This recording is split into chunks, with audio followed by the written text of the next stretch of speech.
Check.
Oh, okay.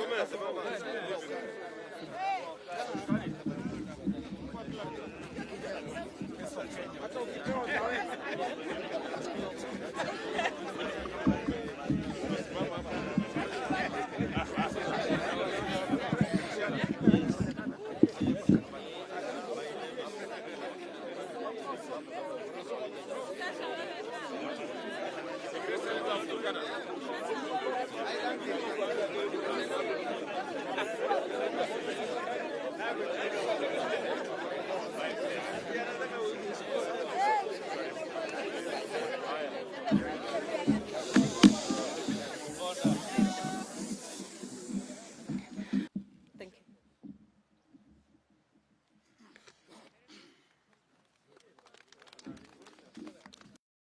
Yes, we continue with the statement.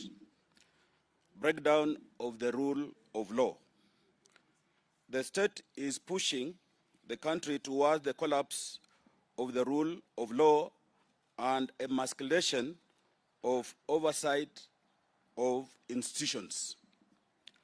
Worrisomely, we are witnessing the return of detention without trial through the misuse of the police and the criminal justice system, where individuals are held without the benefit of a judicial hearing. The courts should not allow themselves to be intimidated and weaponized for political purposes by the political actors in privileged positions. They should stand firm and uphold their independent constitutional mandate to uphold the rule of law and protect human rights. We urge the Chief Justice and the entire Judicial Service Commission to address this worrying trend and safeguard the independence of judiciary.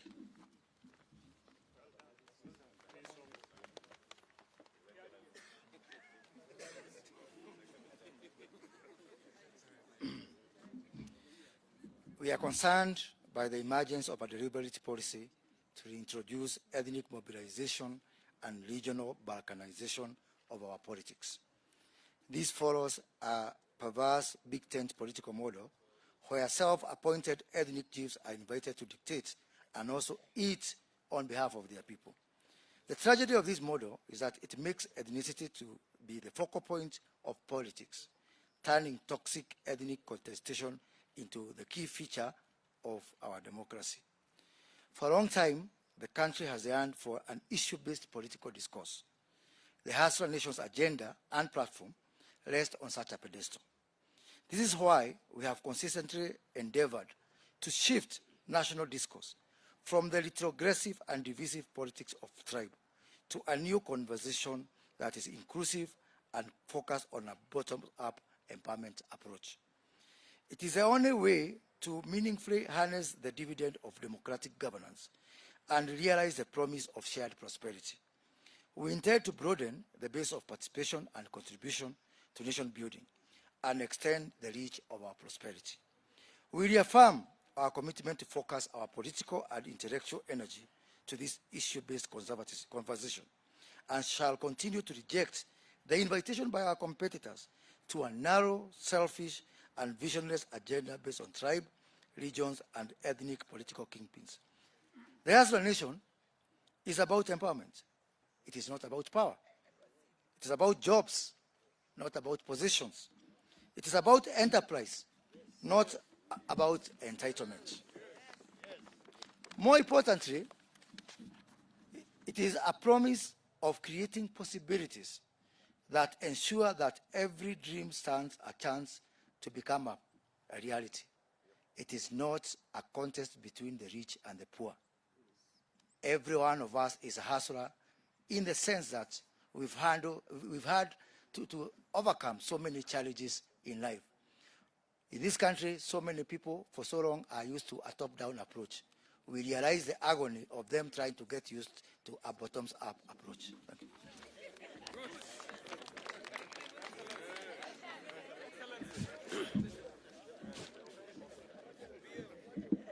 I'll read the final part in English and then allow two of our colleagues to speak in Swahili.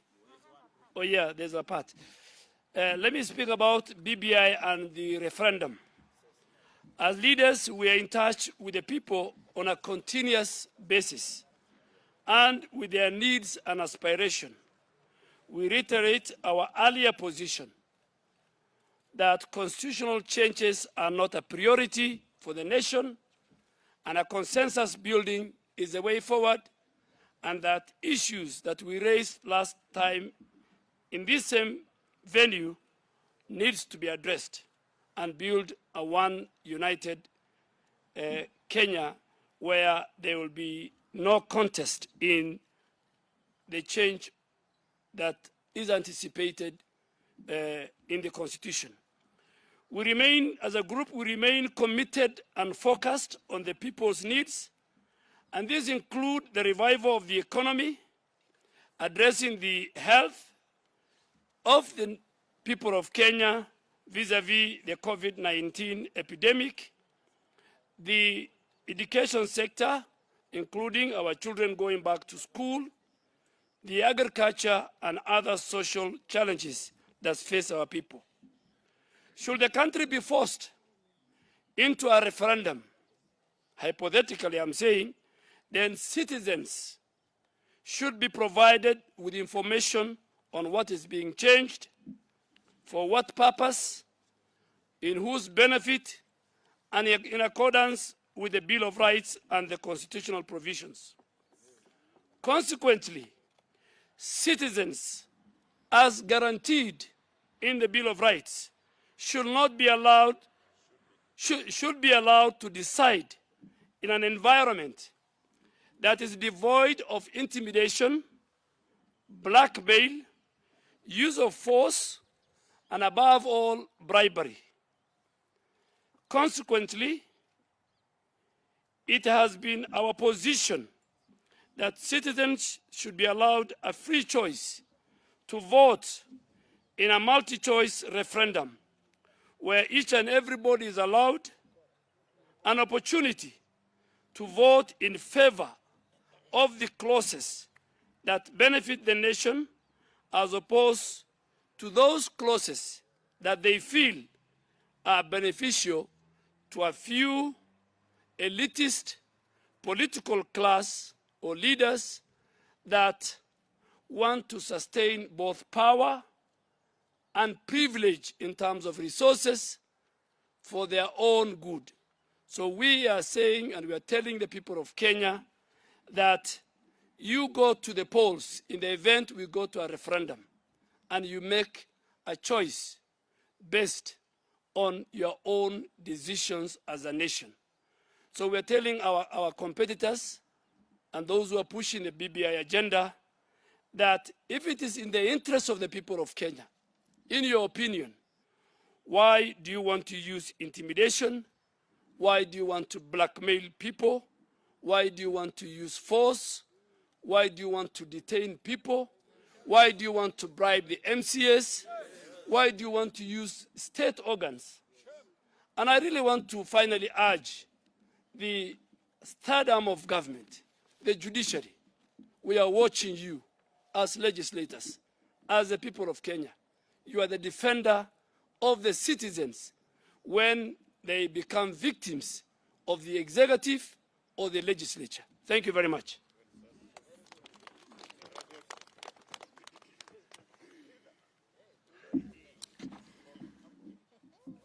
In conclusion on our agenda today, as a caucus, we agreed to focus our energies in championing of pro-people bills. And in particular, we looked at key parliamentary or legislative proposals that have been before the House or are before the House currently. And we looked at the agriculture sector, where we noted that the AFA Act that was passed in 2013 did a great disservice to the agricultural sector in this country, because what it did was to amalgamate all the boards of the various parastatals into one big institution called AFA, that has therefore meant that there hasn't been real focus and real attention being paid on key issues affecting various farmers in different areas. In particular, we saw the boards, we saw less focus on the tea board, coffee board, dairy board.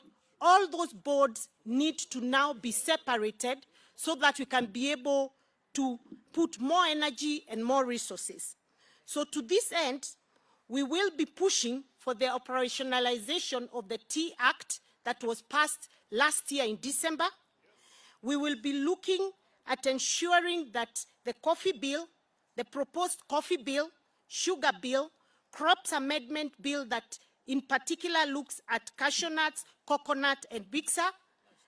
And we'll also be looking at Mira, which currently lacks legislation, and there's a problem of market linkages between the Mira farmers and the markets within the country and out of the country. We'll also be looking at livestock to ensure that there's proper legislation around livestock and market linkages of the same. And we will be looking at the nuts and oil bill that is being proposed so that we can be able especially to give more support to our farmers in coastal area, in particular those that are dealing with coconut, cashew nuts, and also macadamia across the country. So those are some of the things that we'll be looking at going forward. And we have also discussed the whole issue of unemployment. And you know that as members of parliament, we believe that it is time to start thinking about using a bottom-up approach in the policies that we make as a nation. And we know that many people are challenging what is this whole narrative that we have for the hustler nation. And they're saying it is time to place the issues that affect the people at the bottom pyramid of our country on the table and make sure we come up with policies and come up with legislation that will help improve this lot of people who are the majority in the country. That is what it means for us to push the narrative of the hustler. And so you're going to be seeing a lot of pro-hustler proposals and legislation coming before the House. We'll be looking at how we can create more employment for the people that are at the bottom pyramid. We'll be looking at how we can improve the skills of those people and ensure that they can earn a decent living going forward.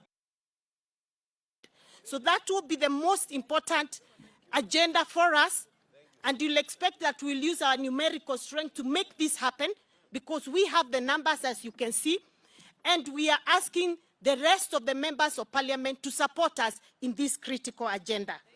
In conclusion, as leaders from diverse backgrounds, we reaffirm our commitment to pursuing the peaceful coexistence of all our people, building on our national unity, revitalizing the economy, and promoting a democratic culture of issue-based politics. Thank you, ladies and gentlemen.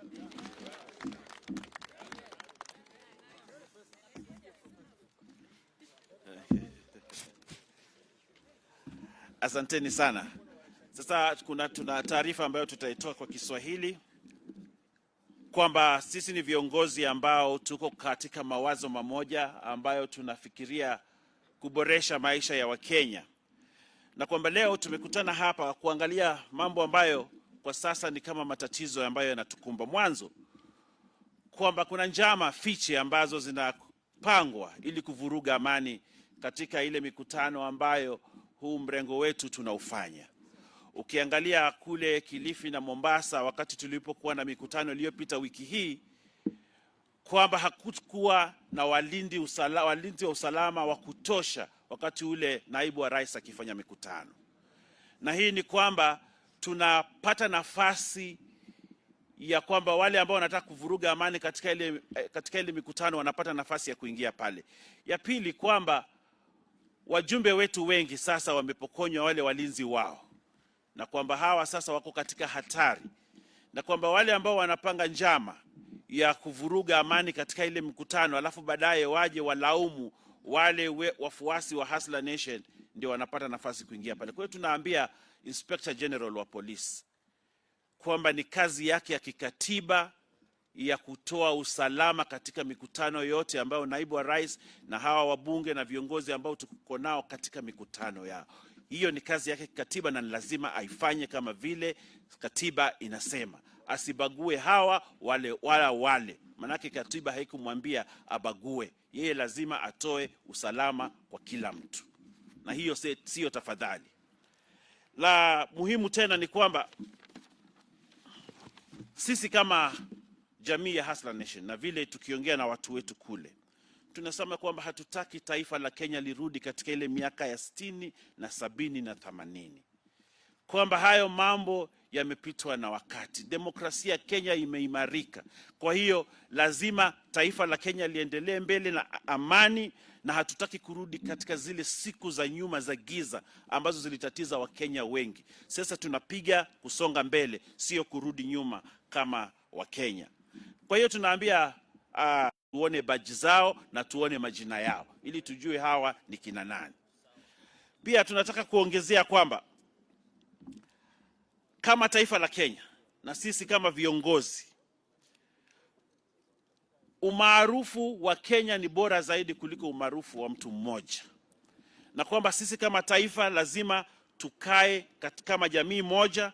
Na pia tunaambia jamii ya kimataifa kwamba waangalie kwamba hii Kenya isirudi nyuma na kwamba tusiwe na fujo kama zile tulizoziona zamani. Kwa hiyo tunaambia marafiki zetu wa kitaifa, wale wa kutoka kule Marekani, Umoja wa Kitaifa, African Union, kwamba waweke darubini zao katika hili taifa letu ili Kenya izidi kuwa na amani. Na hao ni marafiki, akufaye kwa dhiki ndiye rafiki. Nataka kuongea kuhusu utovu ama uvunjaji wa sheria hapa Kenya. Na nisikitiko kwamba serikali inaweza kujitumia ama kutumia maafisa wake ama vyombo vya usalama kuvunja sheria. Tumeona kwamba sasa watu wanawekwa vizuizini bila kupewa nafasi ya kujitetea katika taifa hili letu la Kenya.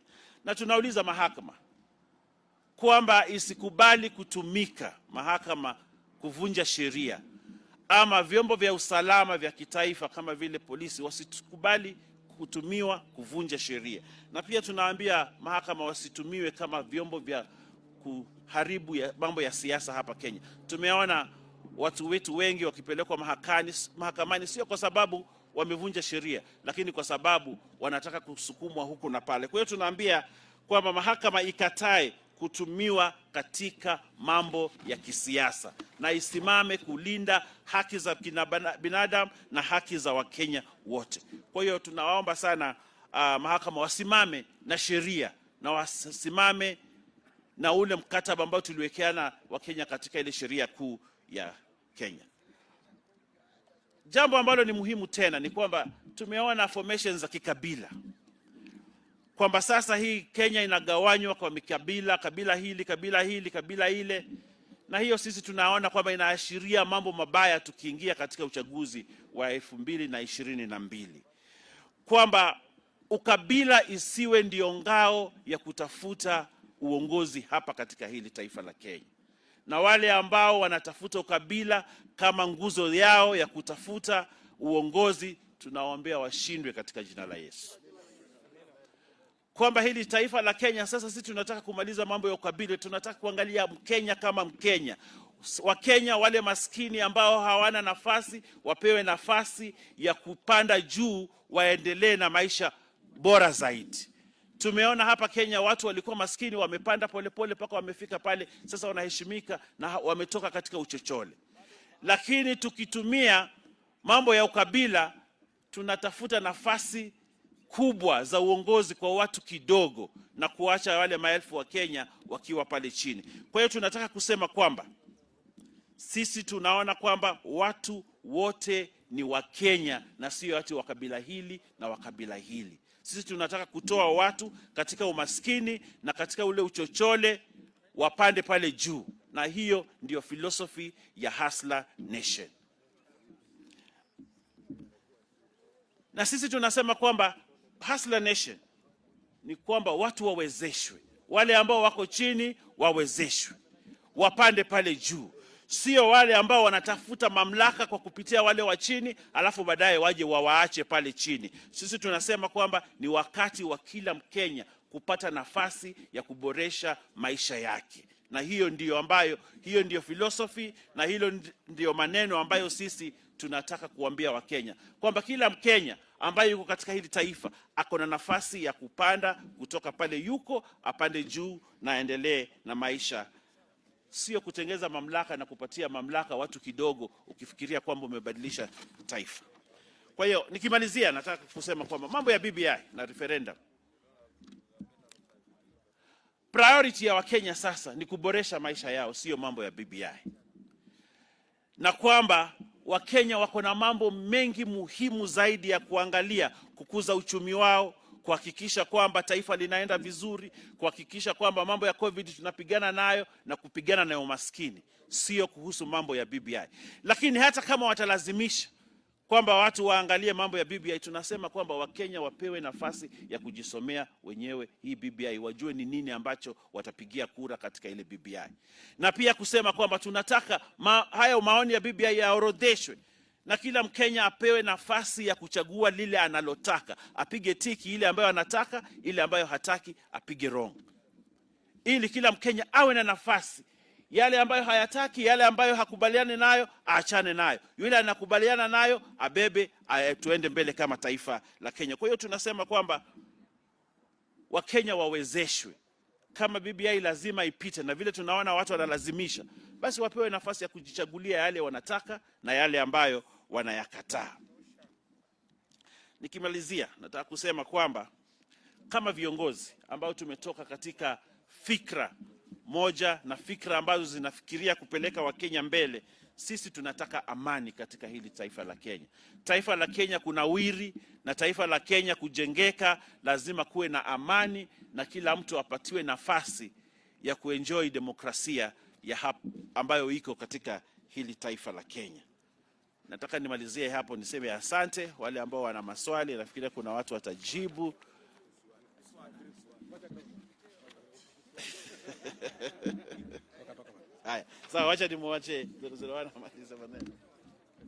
We also discuss the unfortunate utterances from one Junet Mohammed, bordering on incitement and hate speech against a person with disability. And these have been a trend, and we know and we have witnessed in our neighboring countries. Such trends, when they start, then persons with disabilities are sacrificed for witchcraft and sorcery. And it cannot be a coincidence that we have lost one Christopher Nderito just last week through a road accident by a GK car, and yet the police spokesperson denied knowledge of that GK car Yet we know every GK car have a work permit that show who is in the car and where is the car going to and who is the driver. We have also lost a girl with cerebral palsy, 12 years old, in Isiolo, called Nimo Nabale, after being raped and killed and body mutilated. So we have also discussed the issue of persons with disabilities. And we condemn such utterances from leaders. Thank you.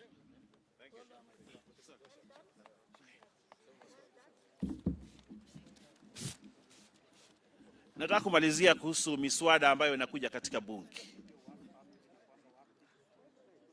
Okay. You ready? What? Oh, tunataka kumalizia kuhusu miswada ambayo inakuja katika bunge la kitaifa. Oh, they're saying they don't have sound. What happened? Oh, okay. Sort.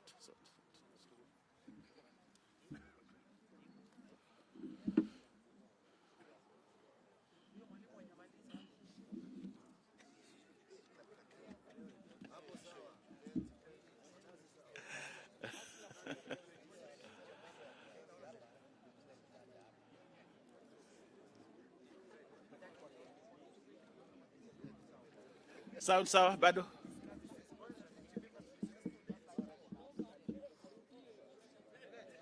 Nani huyo? Gani? Huyo.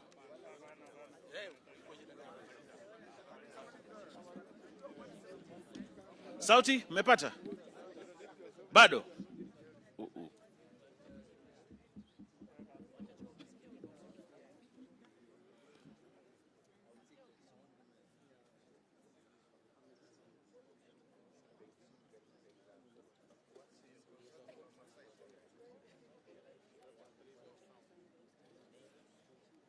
Bado.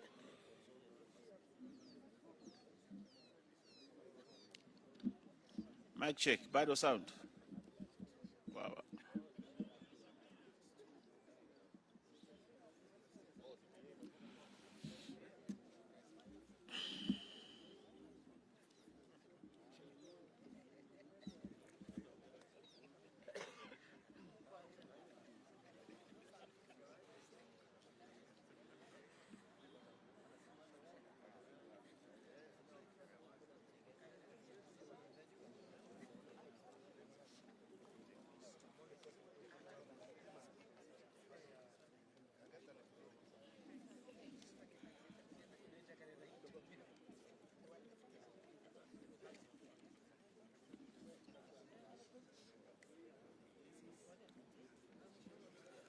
Sawa, haya sawa. Tunataka kuongea kuhusu miswada ambayo iko mbele ya bunge kwa sasa, miswada ambayo ni muhimu kwa Wakenya, ambayo sisi tunataka kupatia kipaumbele bunge likifunguliwa, na kwamba hawa wabunge ambao wako hapa watapatia support hii miswada. Mwanzo kuna ile T-Act ambayo kwa sasa ilitiwa sahihi, na tunaomba serikali kwa sasa ihakikishe kwamba wamefanyia operationalization ya T-Act kwa haraka sana, ili wale wakulima wa chai wapate manufaa ya ule mswada ambao ulipita pale bunge. Vile vile kuhusu mambo ya kahawa, mswada uko pale bunge kuhusu mambo ya kahawa, na sisi kwa nia moja tumesema kwamba tutahakikisha kwamba huu mswada ukifika bunge utapita kwa haraka iwezekanavyo, ili wakulima wa kahawa waweze kupata manufaa. Kuna mswada ambao unakuja wa Crops Amendment Bill ambao unahusisha mambo ya biksa, mambo ya korosho na mambo ya minazi ambayo ni mimea ya pale pwani. Na tumekubaliana kwa kauli moja kwamba huu mswada ukifika bunge tutaupigia pondo na kuhakikisha kwamba umepita na wananchi wa pwani wasaidike na wafaidi ile mimea yao pale chini. Pia kuna mswada wa sukari ambao unakuja pale bunge, na mswada ambao kwa kauli moja pia tumekubaliana tutahakikisha kwamba huu mswada umepita ili wakulima wa sukari wafaidi na wafaidike katika kuna mswada pia wa kuhusu mambo ya maziwa ama milk regulations ambazo pia zinakuja bunge. Na tunawauliza sio wabunge sisi pekee, na wale ambao wako nje pia wahakikishe kwamba tumeshikana na kuungana na kuhakikisha kwamba Wakenya wamepata faida katika ile maziwa ambayo inatoka katika mashamba yao.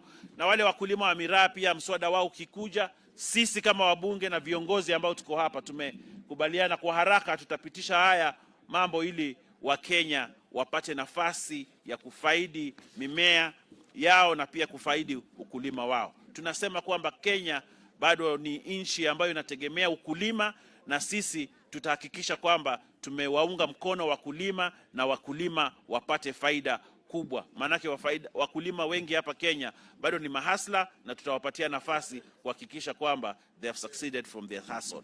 Asanteni sana, Mungu awabariki. My responsibility here is going to be very brief, to take questions on behalf of these 139 members of parliament who are here. And for the record, the 23 who are not here and who endorsed the statement. Some came in the morning and went for other responsibilities. Others went for responsibilities in their counties, like the Mandera team, who have a security meeting at back home. And so the total of us were 162 who endorsed the statement, but it's only 139 who are available here for this statement here. We will take 4 questions, and then because this is a statement that has been endorsed by others, we don't want to deviate from the statement. So I'll take 4 questions, and those 4 questions should be relevant to the subject that we have raised here. Chemutai? 4. Another person, so that I count NTV, KTN, and Ebru. On behalf. Kama sijapik mtu mwingine mpatie maswali yenu yeye hawa waulize. Proceed. Well, can hear. Volume.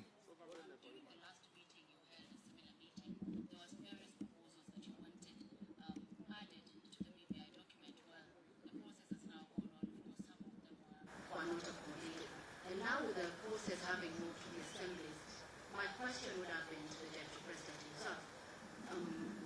What is your message to the county assemblies that are leaning towards you, the MCAs as they go to vote? Should they support it? Should they reject it, even as you continue to agitate for multiple church referendums? Thank you. Second question. Good afternoon, Majority. Good afternoon. Karibu. My name is Kevin Murray. Of course, we know you, Murray. Proceed. You seem to be popular behind here. Now, on the question on the allegations that have been raised with regards to the attempts on all of you, and most likely, and also the Deputy President, probably if you're sharing the list as you've shared with authorities, we also want to share that with us, because some of them are very grave and they will need some substantiation. Thank you. On the security issues. Okay. Telefos. My name is Jeff Kirui, sorry. My question is regarding Parliament is expected to resume tomorrow, and there are 2 bills which are actually crucial in this BBI exercise. That is the referendum bill by JOIC and the referendum bill by the data. What exactly is your position on those 2 bills moving forward? What is your position now that you say that you're going to focus on bills that are relevant to the common knowledge? The last one.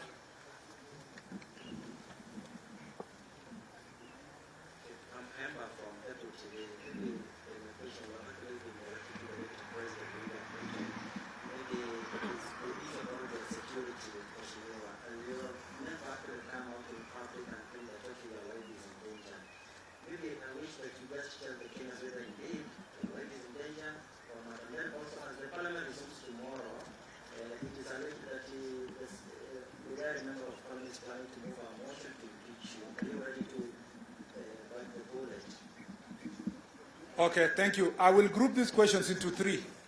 There is the question of BBI, which Honorable Duale will respond. There is the question of security, generally for security, the 2 questions of security from Muredi and Kayemba, and will be answered by Senator Susan. I'll leave Duale to be the last one. Wait, hold on, Leader Majority. Yeah, you will be the last one. And then the question of impeachment will be answered by Linturi, and I'll start with that one. Linturi, please.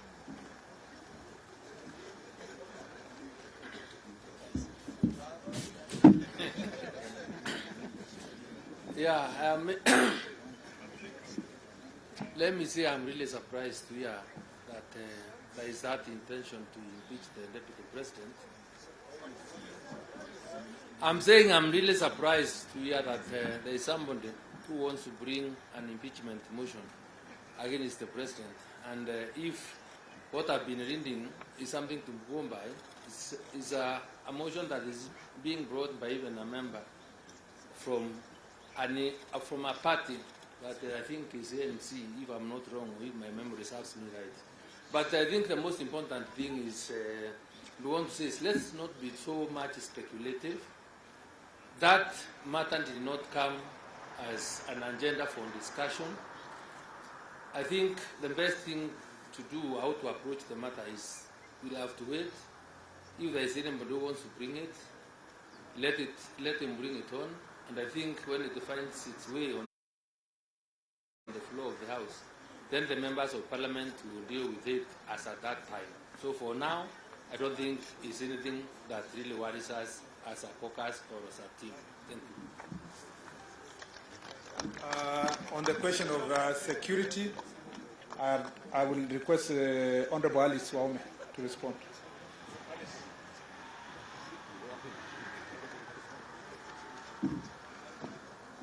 Members of the press, I have been asked to answer the question on security.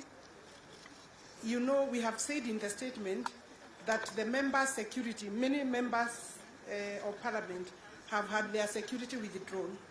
That, of course, answers to the vulnerability of members if we are going for meetings without security. And we have called upon the relevant office of the IG to take into account and provide security as and when members of Parliament and even this team is having their political meetings or any other meetings elsewhere or within the country. We've also asked that the police to be sent, the security assigned to those meetings be designated and have the relevant uniform and their numbers properly identified for purposes of accountability. The last one is the names. You are asking for the names of the people who may have been assigned some of the duties. Obviously, we have, you know that if we were to give you the names, then we would be preempting the investigations, and the relevant officers have been given the necessary full details and information of those people, and we have also called for the disbandment of the unit. I think that has been answered, including the security of His Excellency the Deputy President. Once the security is not sufficient, I think you obviously can tell that then the issue is not tidy. Thank you very much.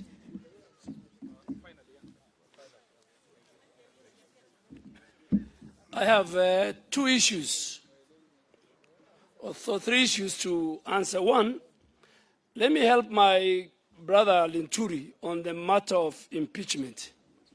An impeachment of a deputy president, from my experience as a former leader of majority, who was there when Amos Kimunya was impeached, who was there when Moses Wetangula was impeached, who was there when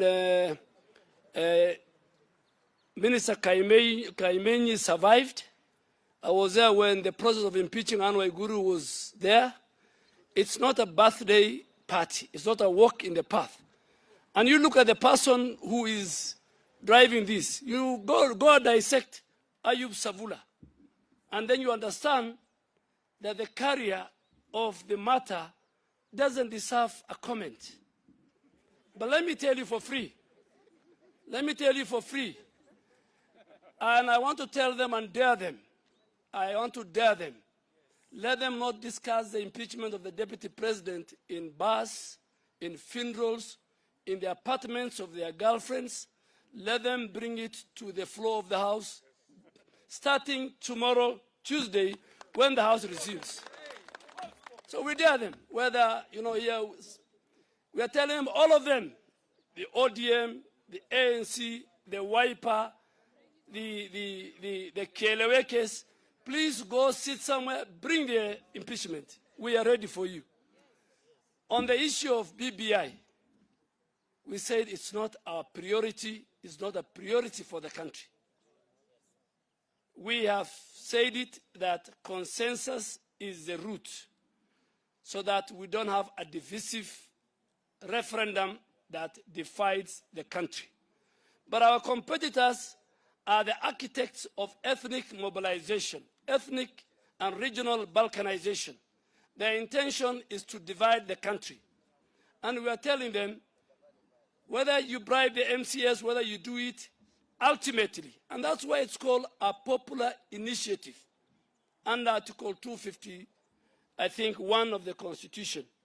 It is popular initiative because it belongs to the people. It doesn't belong to IBC, it doesn't belong to the MCS, and we are saying, if worst come to the worst, give the people of Kenya their democratic right to choose from the menu, that the people of Northern Kenya can choose, the people of Mount Kenya can choose, the people of Nairobi can choose, the people of the Rift and Western and Nyanza can choose. Do not force people on an item that they have a constitutional right, which is called a popular initiative.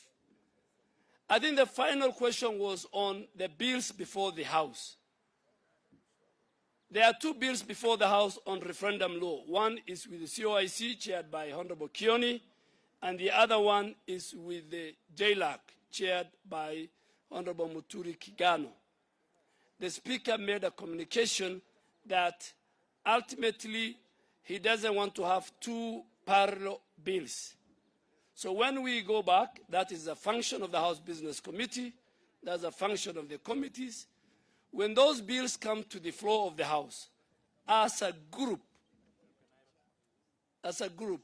we will make our position known both in the second reading and in the third reading, in both houses.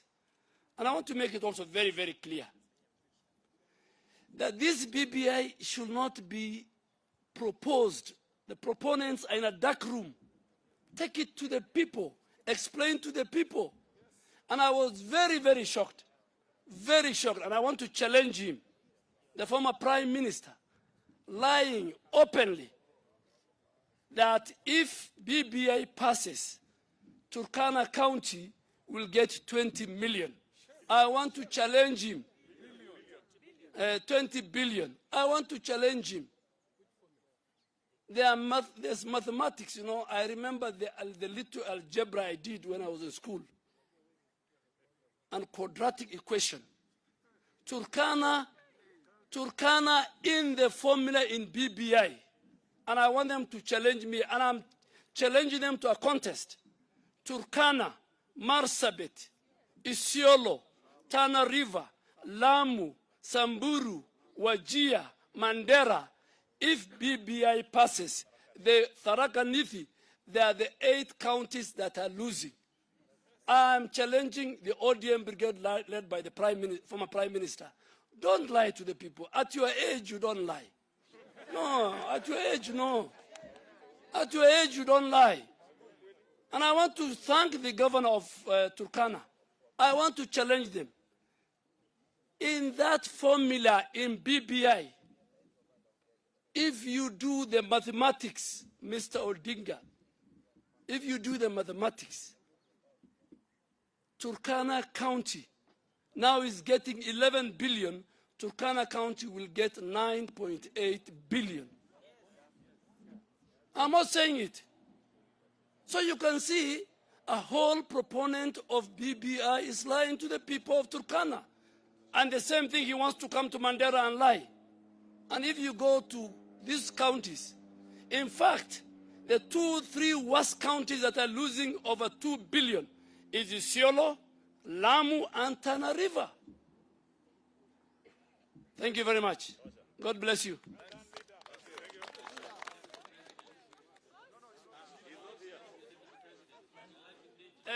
the Deputy President, his spokespeople have spoken. His life is not in danger, he is well and good. Hakuna watu wengi wa mkono.